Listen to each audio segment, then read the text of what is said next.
अस्सलाम वालेकुम। प्रोग्राम तजिया के साथ मैं हूं उमर दराज गोंदल। कल गिलगित बल्तिस्तान के अंदर इलेक्शन हुआ जिसमें अब तक के जो गैर सरकारी और गैर हतमी नतायज सामने आए हैं उसमें पाकिस्तान पीपल्स पार्टी बड़ी जमात के तौर के ऊपर सामने आई है। इलेक्शन के बाद वही सूरत हाल हुई। आज इस्लामाबाद के अंदर अपोजिशन जमातों यानी तहरीक तहफ़्ज़े आईन पाकिस्तान का एक इजलास हुआ और उस इजलास के बाद उन्होंने गिलगित बल्तिस्तान के इलेक्शन को इलेक्शन की बजाय सिलेक्शन करार दिया। मुस्तफ़ा नवाज खोकर ने गुफ्तगू की और उन्होंने इसको 8 फरवरी का रीप्ले भी कहा। कल जीबी इलेक्शन रीप्ले था 8 फरवरी के इलेक्शन। ये एक सिलेक्शन प्रोसेस था, इलेक्शन तो बिल्कुल भी नहीं था। आज पाकिस्तान तहरीक इंसाफ ने एक अलग से प्रेस कॉन्फ्रेंस भी की और पार्टी के चेयरमैन बैरिस्टर गौहर ने आज 8 नशिस्तों के ऊपर कामयाबी का दावा किया। अब पाकिस्तान तहरीक इंसाफ ने एक जानिब ये कहा कि वो 8 नशिस्तें जीत गए हैं, दूसरी तरफ उन्होंने इस इलेक्शन को मुस्तरद भी किया। 8 जमातों के साथ उन्होंने कहा कि जिस दिन वोट टेकिंग होगी तहरीक इंसाफ उस दिन यौम स्या मनाएगी। वोट देकर के उन्होंने हमारे 8 सीटें जितवाई हैं, जो एक रिकॉर्ड है। मैं उन सबको मुबारकबाद देता हूं। पाकिस्तान तहरीक इंसाफ न सिर्फ इस प्रोसेस की मजम्मत करती है, पर हम गिलगित बल्तिस्तान के जिस वक्त ओथ लिया जाएगा हम यौम स्या मनाएंगे। अब ये स्ट्रेटजी कि पाकिस्तान तहरीक इंसाफ और जो अपोजिशन है वो इस इलेक्शन के अंदर कामयाबी का दावा भी कर रही है और उसके साथ इस इलेक्शन को मुस्तरद भी कर रही है।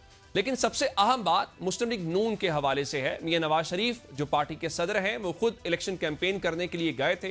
पीपल्स पार्टी अपनी जीत का दावा कर रही है, तहरीक इंसाफ मुस्तरद भी कर रही है, जीत का दावा भी कर रही है, लेकिन मुस्लिम लीग नून ऐसा कोई दावा नहीं कर रही कि वो ये इलेक्शन जीत गई है। अब इसका क्या मतलब लिया जाए, क्योंकि माजी में हमने ये देखा है कि जो जमात विफाक में बरसर इक्तदार होती है उमूमी तौर पर उसी की हुकूमत गिलगित बल्तिस्तान के अंदर होती है। क्या मुस्लिम लीग नून का बयानिया नहीं चल पाया?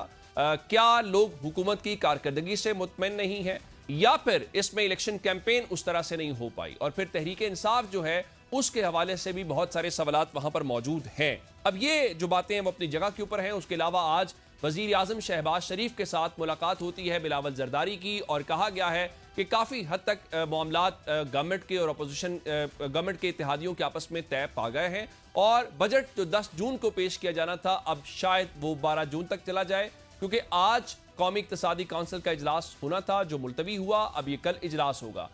ये सिर्फ और सिर्फ बजट के हवाले से मामलात हैं या आने वाले दिनों के अंदर जो मुमकिन तरमीम है उस हवाले से भी पेशरफ्त हो रही है? और क्या गिलगित बल्तिस्तान के अंदर नून लीग और पीपल्स पार्टी इत्तेहादी हुकूमत बनाएंगे या फिर मुस्लिम लीग नून जो है वो अपोजिशन बेंचेस के ऊपर बैठेगी? आज इन तमाम मौज़ूआत के ऊपर बात करने के लिए हमने अपने 3 मोअज़्ज़ज़ मेहमानों को दावत दी है। मुस्लिम लीग नून से राना शरियार अहमद साहब रुकने पंजाब असम्बली में ज्वाइन कर चुके हैं और पाकिस्तान तहरीक इंसाफ से वज़ीर इत्तलात खैबर पख्तूनख्वा शफी जान साहब हमारे साथ मौजूद हैं और पाकिस्तान पीपल्स पार्टी से शैला रजा साहब हमारे साथ मौजूद हैं। मैं ज़रा आगाज़ राना साहब आपसे कर लेता हूँ। पीपल्स पार्टी तो बिलावल साहब ने रात ट्वीट भी कर दिया, हुकूमत बनाने की बात कर रहे हैं।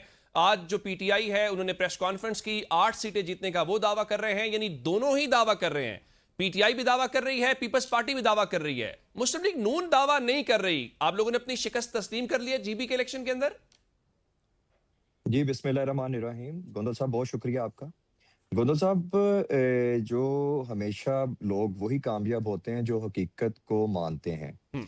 जिस तरह हमारे अलाइज पार्टी के लीडर बिलावल भुट्टो जरदारी साहब ने जो दावा किया है, मैं समझता हूँ बिल्कुल ठीक दावा किया है। अच्छा। अवाम ने उनको वहाँ पे उनके नैरेटिव को मानना है, उनको वहाँ पे वोट दिया है और उन्होंने वहाँ पे अक्सरियत हासिल कर ली है। हम्म। इसका मकसद ये नहीं है कि हमने कोई अपनी जो है डिफीट मानी है। हम्म। हमने जो हमें अवाम ने वहाँ पे एतमाद हमारे पे किया, हम लोग ने भी एक अच्छा जंग लिया है वहाँ पे जो है गिलगित बल्तिस्तान में।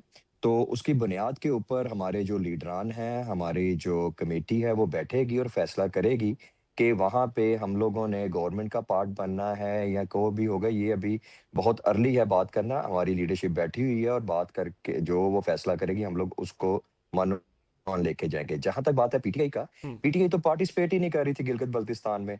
अगर वो पार्टिसिपेट कर ही नहीं रही तो वो फिर कैसे दावा कर सकती है कि हमारी 8 से 9 सीटें हैं? हम्म। तो इस वजह से मेरा ख्याल उनका दावा गलत है। बाकी पीपल्स पार्टी नहीं, वो एज ए वहां पार्टी नहीं पे कर रही इस थी ना। टाइम एज ए पार्टी नहीं कर रही थी। इस 8 फरवरी पोजीशन के के अंदर इलेक्शन है, में भी बिल्कुल सही पार्टी के कह रहे तौर हैं। पे नहीं थी, लेकिन उम्मीदवार तो उनके थे।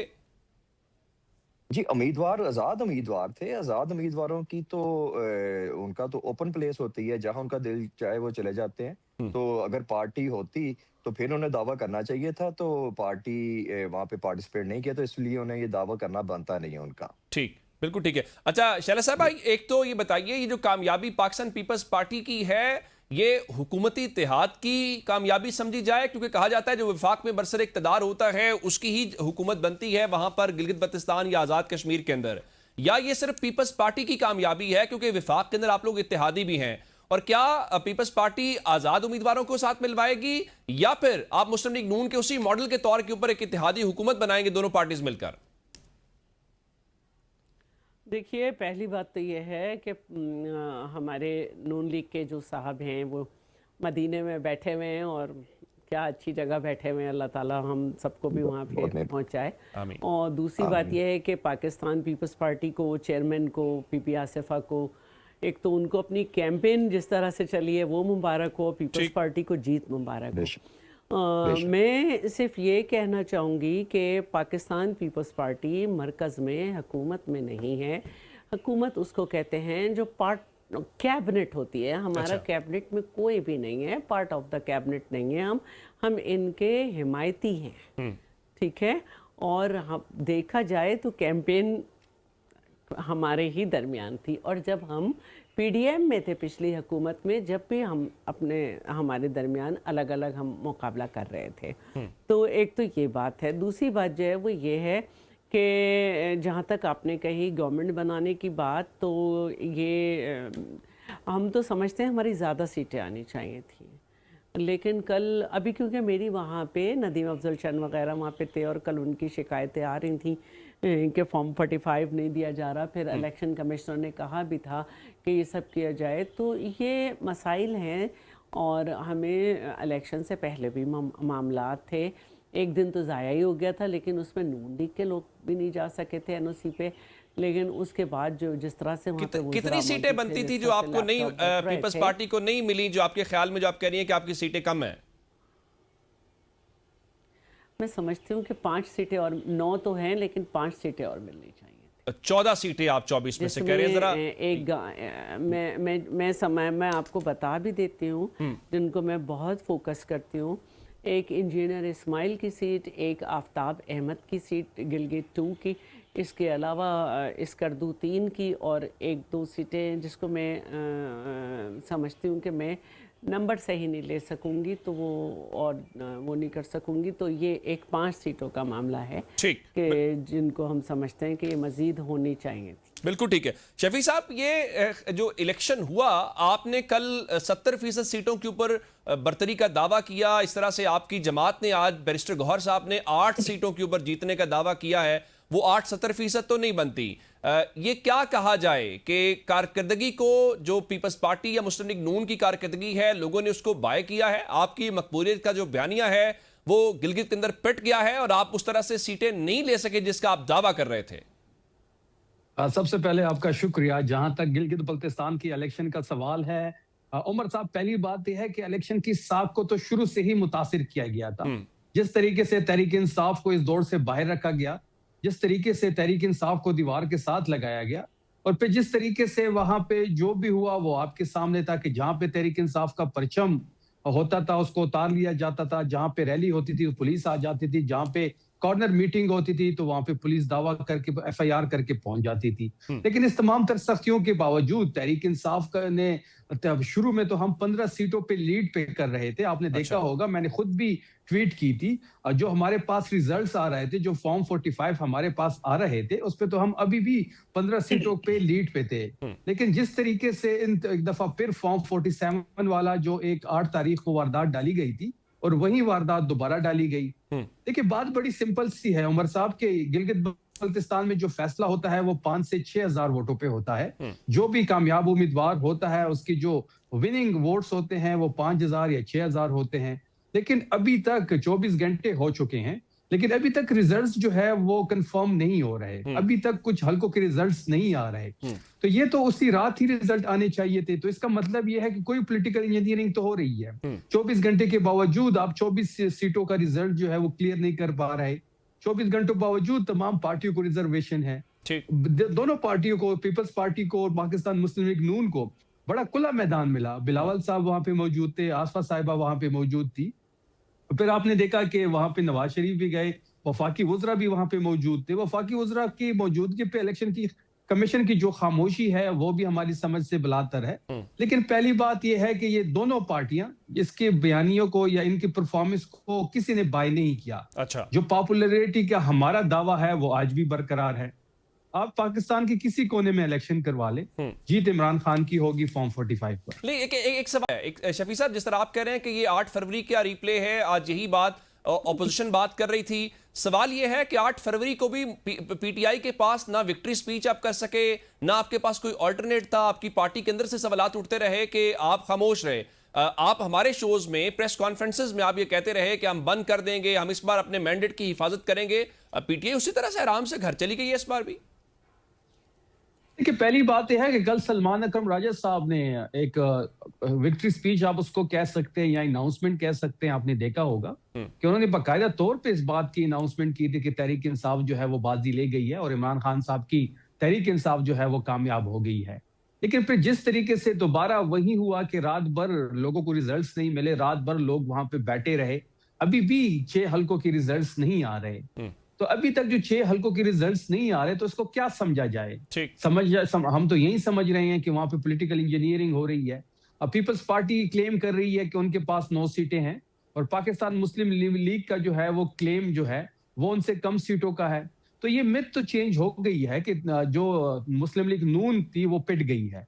जो हुकूमती जो एक पार्टी है, जो हमेशा गिलगित बल्तिस्तान में अगर आप 3 इलेक्शन की रिजल्ट्स को देख लें, हमेशा जो वफाक की हुकूमत होती है वो वहां पे हुकूमत बनाती है। लेकिन इस दफा जो है वो इनकी जो वो तारीख तब्दील हो गई है माजी वाली। राना साहब, ये बात तो इस पर तो डिबेट हो रही है कि चले पीपल्स पार्टी की या पीटीआई की सीटों के ऊपर बात हो सकती है, लेकिन जो शफी साहब बात कर रहे हैं कि पीएमएलएन पिट गई है, जो मुस्लिम लीग नून है उसने वो जो रिजल्ट्स लेने थे वो रिजल्ट्स नहीं ले पाई, बावजूद इसके कि नवाज शरीफ साहब को उतारा गया। इसका क्या मतलब लिया जाए कि क्या आपकी गवर्नमेंट की गवर्नेंस से लोग मुतासर नहीं हुए? आप तो कह रहे थे कि हम गिलगित को लाहौर बनाएंगे, क्या लोगों ने फिर लाहौर बनाने का बयानिया कबूल नहीं किया? जी गोंदल साहब, इसमें ना 2 पहलू आते हैं। एक पहलू तो ये है जो मेरे भाई शफी जान साहब ने फरमाया कि पीएमएलएन पिट गई और हमेशा जो वफाक के अंदर गवर्नमेंट होती है तो वो जो है वो गिलगित बल्तिस्तान और दूसरे जो गवर्नमेंट्स होती है वो बनाते हैं। इशू यहाँ पे ये है कि मुस्लिम लीग नून ने हमेशा जो है अवाम की सियासत की और अवाम के जो फैसला आया, जो मैंडेट अवाम ने दिया, उसको माना।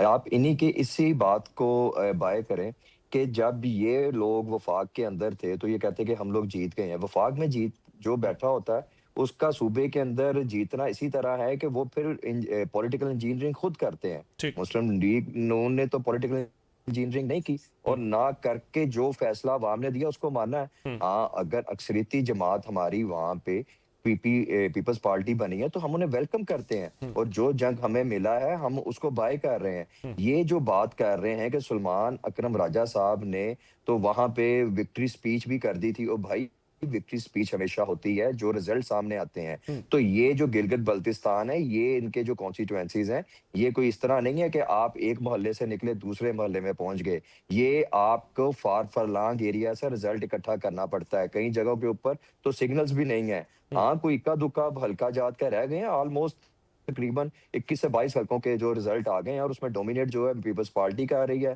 सेकंड लार्जेस्ट पार्टी मुस्लिम लीग नून आई है और आजाद उम्मीदवार आन है। तो ये सारी चीजें आज शाम तक क्लियर हो जाएंगी। तो इसके अंदर ये कहना कि विक्ट्री स्पीच हमें लेवल प्लेइंग फील्ड नहीं मिली, वहां पे पुलिस गर्दी हुई, हम 45 वाले हैं 47 वाले नहीं हैं, हमारे रिजल्ट्स रोके गए हैं, 24 घंटे हो गए हैं। भाई, जब आपका दौर था तो आप लोग भी ये फेस करते थे और आप लोगों को भी देखना पड़ता था। लेकिन आप तो वही है कि मैं हार गया हूं तो मैं ना खेलूंगा ना खेलने दूंगा। जो अवाम ने फैसला दिया उसको आप माने, अवाम का जो फैसला है वो कबूल कर आप कह रहे हैं कि कर लेना चाहिए। बड़ी जबरदस्त डिस्कशन जारी है जी। मुझे ब्रेक का कहा जा रहा है, ब्रेक से वापस आते हैं तो यहीं से कंटिन्यू करते हैं। Welcome back. इलेक्शन प्रोसेस के ऊपर पीपल्स पार्टी, जिस तरह आपने कहा कि अभी भी आप समझती हैं कि प्रोसेस फेयर है? जो रिजल्ट्स हैं, आपने पहले 5 सीटों की कमी की बात की है, पोलिंग डे के हवाले से, फॉर्म 45 47 के हवाले से चीजें ठीक हैं। फिर मुस्लिम लीग नून इत्तेहादी है आपकी, या आप कहते हैं हम उनके सपोर्टर्स हैं, चलिए अगर आप कैबिनेट का पार्ट नहीं भी हैं, क्या वजह है इसको इस तरह से रेफरेंडम लिया जाए मुस्लिम लीग नून के खिलाफ के लोग उनकी कारकर्दगी से मुतमिन नहीं हुए, उन्होंने दीगर जमातों को, अगर आपको पीटीआई की सीटों को मिला लिया जाए तो इसका मतलब तो फिर यही हुआ कि मुस्लिम लीग नून को वोट उस तरह से या सीटें नहीं मिली। तो क्या ये मुस्लिम लीग नून की शिकस्त और उनकी विफाकी हुकूमत के खिलाफ रेफरेंडम समझा जाए? देखिए, बात जो भी हो, आप पाकिस्तान पीपल्स पार्टी का जो जीबी वालों से रिश्ता है, वक्त बदल रहा है, लोग उसको अंडरस्टैंड कर रहे हैं। ठीक। चाहे वो भुट्टो साहब का ज़माना हो कि उन्होंने राजशाही निज़ाम ख़त्म किया, कराकरम हाईवे बनाए, वहाँ पे जो है वो गंदम की तरसील को जो है वो मुमकिन बना के उस पर एक सिस्टम दिया। फिर बीबी साहिबा का एक बहुत अटैचमेंट था। फिर हमारी जब गवर्नमेंट आई बीबी साहिबा की शहादत के बाद, तो जब से गिलगित बल्तिस्तान पाकिस्तान बना था, गिलगित बल्तिस्तान में सिर्फ 25,000 नौकरियाँ गई थी। हमारी गवर्नमेंट में 25,000 नौकरियाँ गई। उनको स्टेटस मिला सूबे का, वहाँ पे हाई कोर्ट गया, वहाँ पे पासपोर्ट ऑफिस गया, वहाँ पे विमेन पुलिस गई, वहाँ पे 25,000 नौकरियों के साथ साथ वहाँ पे पावर प्रोजेक्ट्स बने, शुंटर पास बना, वहाँ पे बेतहाशा काम हुआ। फिर क्योंकि 18वीं तरमीम का डिवोल्यूशन देर से हुआ, बाद में हुआ, तो उसके बाद नून लीग ने वहाँ जाके उस पैसों से जो उनके बड़े थे उससे काम किया। और अभी फिर 18वीं तरमीम और इन सब की वजह से वहाँ का बजट और बढ़ रहा है। तो जो असल बात थी वो ये थी कि वक्त बदल रहा है, लोगों ने एहसास किया। फिर जिस तरह से चेयरमैन साहब गए हैं वहाँ पे, और कैंपेन इलेक्शन की यही होती है कि आपका अवामी राब्ता मुहिम उसमें कैसी रही और आपने वहाँ के लोगों के हिसाब से क्या प्रोग्राम किया। तो देखिए, हमारे बड़े हैं मियां नवाज शरीफ साहब, लेकिन 3 दफ़ा के वज़ीर आज़म रह चुके हैं। उन्होंने वहाँ जाके अपने निकालने की तो बात की, लेकिन नया प्रोग्राम नहीं दे सके। और चेयरमैन बिलावल और बीबी आसिफा के सामने खुर्रम दस्तगीर या साद रफ़ीक जो अपने हलकों में हारे हुए थे, और उनका एक भरपूर मुस्तकिल तकरीबन 3rd ईयर है, ये एक स्टांस है कि वो एक नाराज से कारकुन वहाँ पे नज़र आ रहे हैं, या कैप्टन सफदर जिनको बिल्कुल भी आपको समझ है कि घर में किस तरह पार्टी में किस तरह ट्रीट किया जाता है, या पार्टी में वो क्या हैं। तो वो सारे वो लोग गए, वो कुछ नई चीज़ नहीं कर सके, वो हम पे बात करते रहे, नया प्रोग्राम नहीं दे सके। यानी आप कह रहे हैं कि बिलावल साहब ने मकबूलियत में नवाज शरीफ साहब को पीछे छोड़ दिया है। देखिए, अभी जो रिज़ल्ट है मैं समझती हूँ कि हमें भी तहफ़्फ़ुज़ात हैं इलेक्शन में, और वरना ये इससे ज़्यादा सीटें आती। और ये कोई नया तो है नहीं, 2018 में जो इलेक्शन हुए थे उसको सबको इतराज़ था। इससे पिछली दफ़ा जब इलेक्शन हुए थे, जब तो हमने 9 सीटें जो जीती थी उसके अलावा क्लेम की थी, तो हम यहाँ पे बहुत आराम से 14 तक सीटें ले सकते हैं। आप कह रहे हैं कि अभी भी हमें तहफ़्फ़ुज़ात हैं। ये तो गिलगित बल्तिस्तान के इलेक्शन वाला मामला। आज शफी साहब, मुलाकात हुई गवर्नमेंट की और गवर्नमेंट के इत्तेहादियों की बजट के हवाले से, और पता चला कि उनके तहफ़्फ़ुज़ात आपस में दूर हो गए हैं। इसका मतलब बजट आ रहा है। अब आपने एहतजाज की कॉल दी हुई है कौमी असम्बली यानी पार्लियामेंट के बाहर। अब आपकी पार्टी के लोग, आप हमें कहते थे कि बताएं कौन है जो नाराज है, नाम लें। अब जरा सुनाएं जरा साबिक स्पीकर जो हैं उनका शॉट। हमारा सिर्फ एक ही असूली मौक़िफ़ है कि ये जो एहतजाज हो रहे हैं, ये होम्योपैथिक एहतजाज हो रहे हैं, इनका कोई आउटकम नहीं आ रहा। तो हम ये कहते हैं कि मिल के मरबूत एक एहतजाज करें, क्योंकि खान की सेहत को सख्त खतरात ला गए हैं। हमारी असम्बली के कुछ लोग, जो उनका मैं तादाद तो नहीं बताऊंगा आपको, तकरीबन कितने बहुत है अल्हम्दुलिल्लाह, ये मैं आपको बता दूं कि कुछ सामने हैं और कुछ जो है अभी सामने नहीं है। उनका और कोई मकसद नहीं है, सिर्फ एक गरज है कि हम ये एक प्रेशर बिल्टअप कर लें अपनी प्रोविंशियल और मरकजी क़यादतों के ऊपर। शफी साहब, आप कहते थे बताएं नाम। एक नाम ये है, वो कह रहे हैं काफी ज्यादा लोग हैं और आप होम्योपैथिक एहतजाज करने जा रहे हैं। जब पार्टी आपकी मुतमईन नहीं है तो हुकूमत को या इस्लामाबाद में आप किसी को कैसे कोई प्रेशराइज कर पाएंगे? देखिए, पहली बात यह है कि जहां तक मुश्ताक गनी साहब की बात है, वो सीनियर पार्लियामेंटेरियन है, इमरान खान साहब की वजह से ही पार्लियामेंट का हिस्सा है। वो स्पीकर भी रह चुके हैं और उनकी जो स्टेटमेंट्स आपने सुनाई है वो भी कई दिनों से जेर बहस है। मुश्ताक गनी साहब से स्पीकर साहब की भी मुलाकात हुई है। और दूसरी बात यह है कि मुश्ताक गनी साहब की जहां तक कैबिनेट में इंक्लूजन की बात है, तो वो इमरान खान साहब से जब मुलाकात होगी सीएम आफरीदी साहब की, तो ये जरूर उस पर डिस्कस होंगे। वो ये तो नहीं कह रहे मुझे कैबिनेट में शामिल किया जाए। तो फिर कैबिनेट के एक्सपेंशन के बाद ही मुश्ताक गनी साहब की नाराजगी सामने आई है। उससे पहले तो ऐसी कोई बात नहीं थी। उससे पहले तो ये हर एहतजाज में आते थे। जब कैबिनेट एक्सपेंड हुआ तो उसके बाद इनकी नाराजगी सामने आई है। हमारे सीनियर पार्लियामेंटेरियन हैं, हम उनसे बात करेंगे। हम स्पीकर साहब उनसे बात कर भी रहे हैं और अफरीदी साहब की जब भी मुलाकात होगी, जो इमरान खान साहब की रिजर्वेशन है मुश्ताक गनी साहब के बारे में, वो भी डिस्कस होंगे।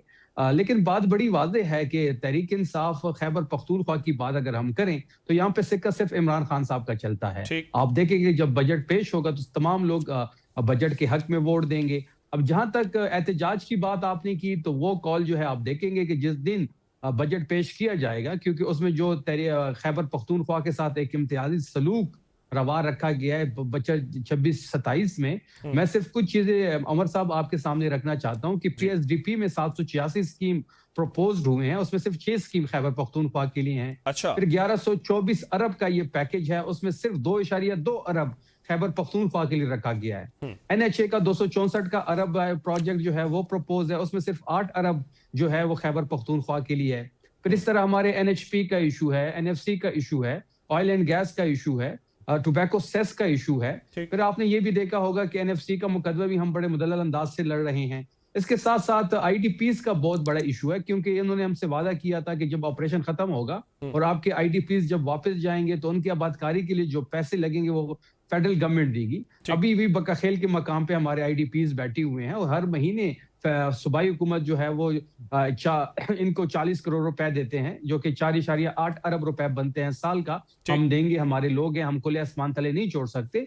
लेकिन इनका ये जो वादा था ये फेडरल गवर्नमेंट का था। फिर आपके साथ एक और चीज मैं यहाँ पे ये शेयर करूं कि बस टर्मिनल, जो सबसे बड़ा बस टर्मिनल है पाकिस्तान का, खैबर पख्तूनख्वा की हुकूमत ने तकरीबन उसको कंप्लीट कर दिया है। उसकी एंट्री के लिए हमें जो रास्ता चाहिए वो एनएचए देगा और एनएचए हमें उसकी एनओसी नहीं दे रहा। हमारा एक डैम तैयार है, चाइनीज ने उनका विजिट करना है, चाइनीज के लिए एनओसी नहीं जारी हो रही। तो ये जो इम्तियाजी सलूक है इसके खिलाफ इस पर आप एहतजाज करेंगे। ये चीफ मिनिस्टर जो है वो भी इस पे बात कर रहे थे। राना साहब, एक तो ये बताइए कि ये जो आपकी और पीपल्स पार्टी के मामलात तय हो गए हैं, ये सिर्फ बजट के तनाजुर में देखा जाए या जो ये शोर पड़ा हुआ था एनएफसी का नए सूबों के हवाले से, वो भी इसके हवाले से? फिर ये जो शफी साहब बात कर रहे हैं, इससे पहले उनके चीफ मिनिस्टर ने भी ये बात की कि हमारा एक बस टर्मिनल तैयार है, जो एनएचए है जो ज़ाहिर विफाक का सब्जेक्ट है वो उनको एनओसी नहीं दे रहा, हमारा डैम तैयार है, चाइनीज ने विजिट करना है, एनओसी नहीं दे रहे।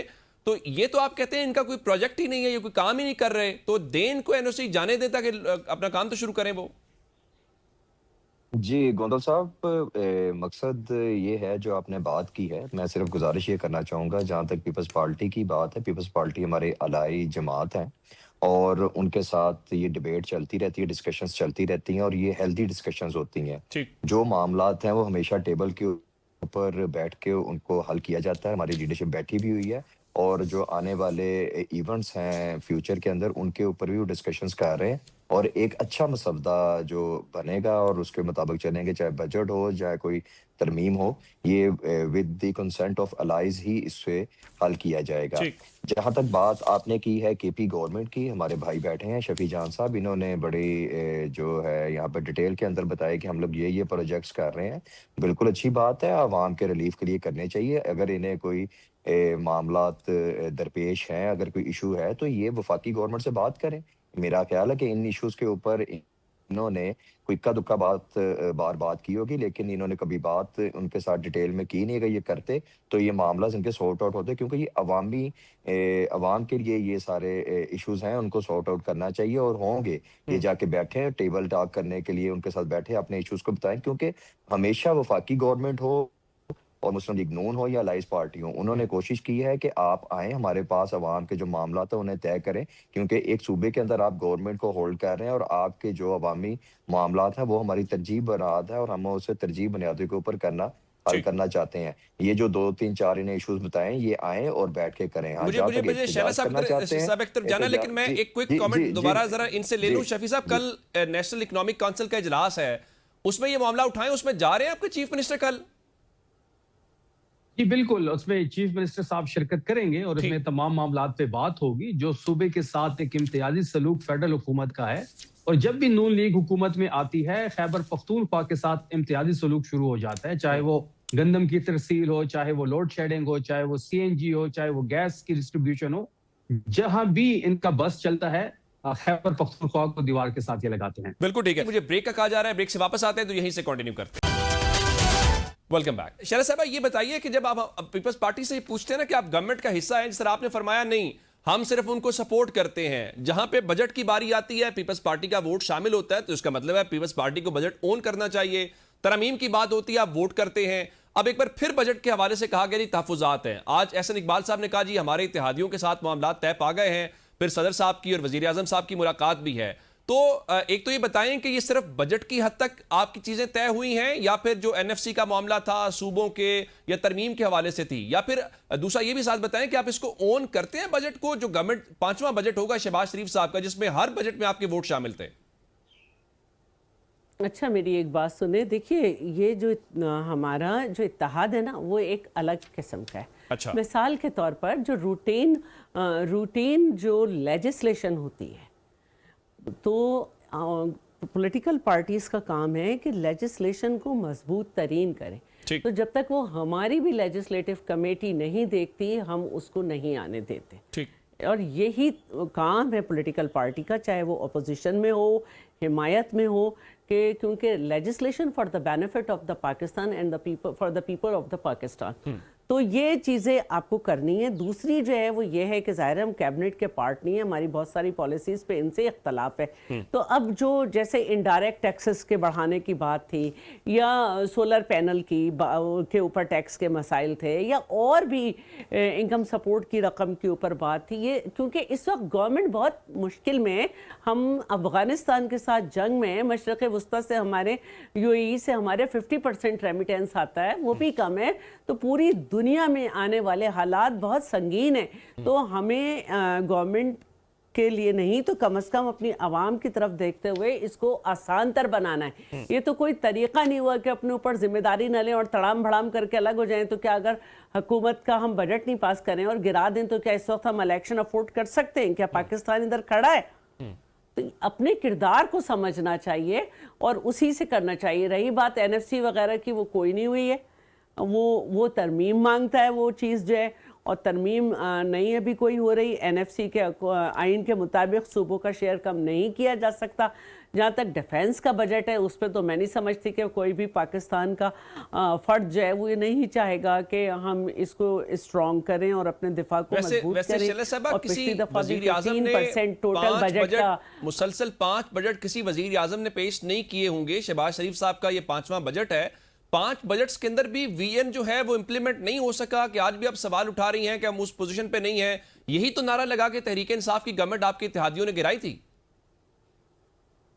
जी बिल्कुल, हम ये समझते हैं कि ना तहरीक इंसाफ की, क्योंकि उनके खुद फाइनेंस मिनिस्टर ने आखिरी जो थे, वैसे तो बहुत सारे थे उनके, ये कहा था कि तहरीक इंसाफ की कोई इकोनॉमिक पॉलिसी नहीं है, रोज़ की बुनियाद पे काम करते हैं। तो यहाँ पर भी मैं यही कहूँगी कि 25 साल से हम IMF के पास हैं, लेकिन दवा ना डॉक्टर बदला ना मरीज़, लेकिन मरीज़ को इफाका नहीं है। इसी तरह जो हुकूमत है उसकी इकोनॉमिक पॉलिसी जो है ना वो वाज़े नहीं है, जिसकी वजह से ट्रिकल डाउन इफ़ेक्ट जो है वो हमें नज़र नहीं आ रहा, और हम IMF के कर्ज़ों की तरफ ज़्यादा देख रहे हैं कि उनको हम करें, हमारी गर्दन में वो सख्त हो जाए उनका फंदा, लेकिन आवाम तक नहीं जा रहा। तो ये अब जो सूरत हाल है वो यही है कि हम इस फंदे को ज़रा ढीला करने की कोशिश करें, और यही हम कर रहे हैं। क्योंकि हमने तो PTI से भी कहा था कि वो गवर्नमेंट बना लें, हम जिस तरह यहाँ पे सपोर्ट कर रहे हैं इसे कर लेंगे। हमारी पोजीशन नहीं थी कि हम हुकूमत बनाएं। बिल्कुल ठीक है।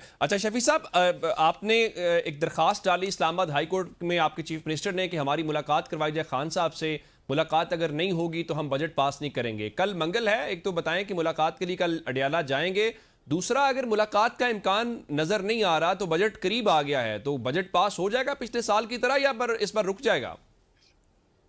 देखिए, पहली बात यह है कि CM अफरीदी साहब का इमरान खान साहब से मिलना इसलिए जरूरी है कि हम चाहते हैं कि इमरान खान साहब का इनपुट हो इस बजट में, उनका विजन शामिल हो इस बजट में। खैबर पख्तूनख्वा में उनकी हुकूमत है और ये बुनियादी हक है इमरान खान साहब का कि वो अपने चीफ मिनिस्टर से मिले और बजट में अपना इनपुट दे, और इसके लिए हाई कोर्ट के अंदर एक एप्लीकेशन भी जमा की गई है मुजम्मिल असलम साहब ने और CM अफरीदी साहब ने।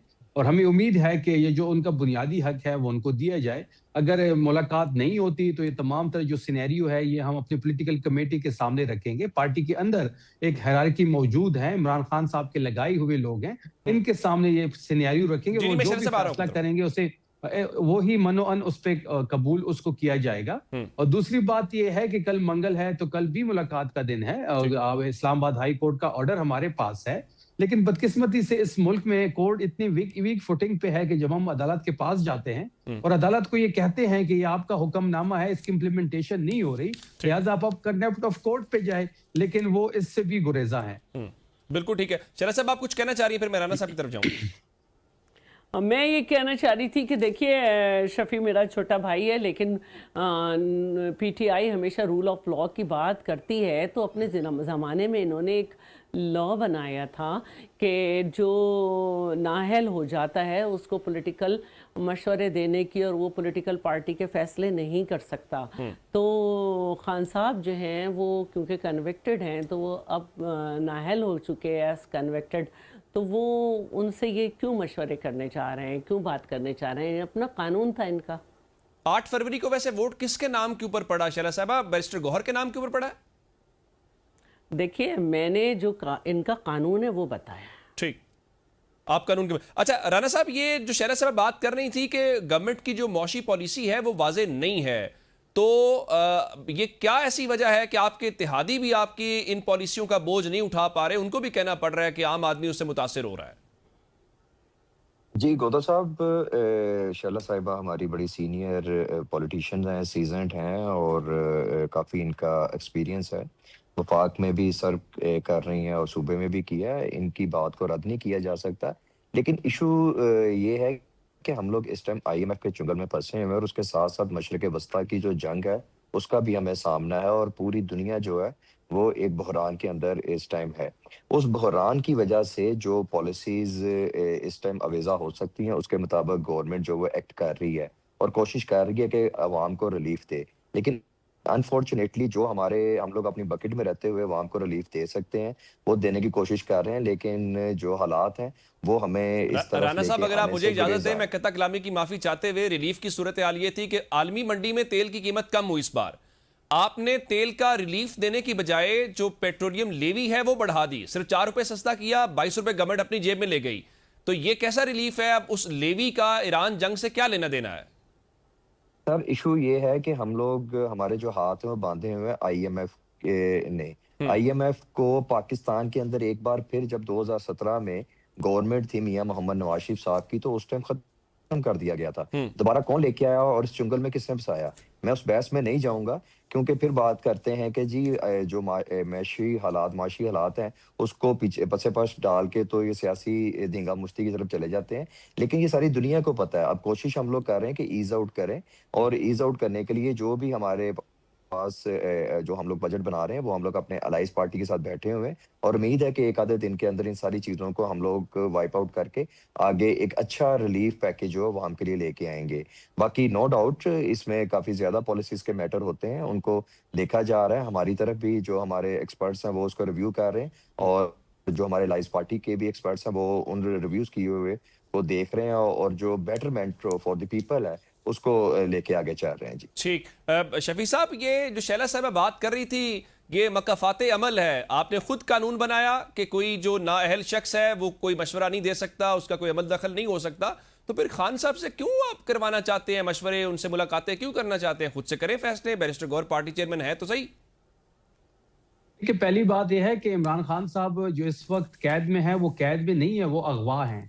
तो जिस तरीके से उनको अगवा किया गया है वो सबको पता है। फिर 8 फरवरी को जो वोट पड़ा वो इमरान खान साहब के नाम पे वोट पड़ा। कल गिलगित बल्तिस्तान में जो तहरीक इंसाफ को वोट पड़ा वो इमरान खान के नाम पे पड़ा।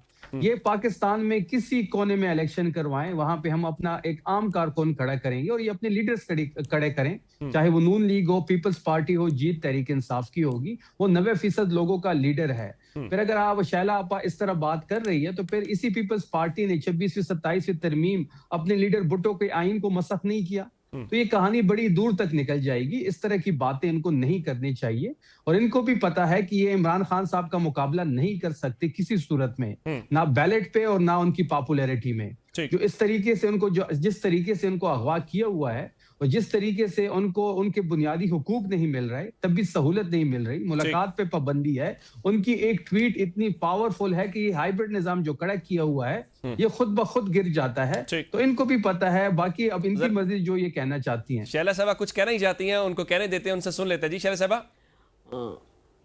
देखिए, वो अगवा नहीं है, वो कन्विक्टेड हैं, उन्हें सजा हुई है, और वो पहले वजीर आज़म है जिनको बाकायदा, इससे पहले नवाज शरीफ साहब को और इसके बाद इनको ये सज़ा हुई। ठीक है।